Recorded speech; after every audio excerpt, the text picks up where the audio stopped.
Yemek hazırlıyor. Senin adın ne? Yediye. Soyadın ne?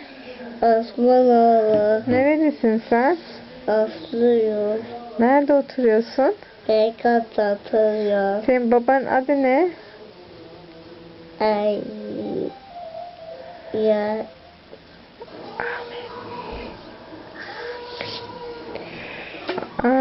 Melike. Ha. Pek Allah kaç kızım? Bir. Peygamberin adı ne? Ne? Adı? Yu- Bana söylemiyor. Buraya söyle.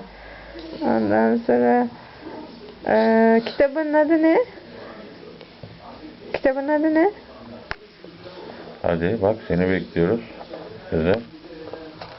Adı yok mu kitabın adı? Ha? Bilmiyorum. Unuttun mu? Evet.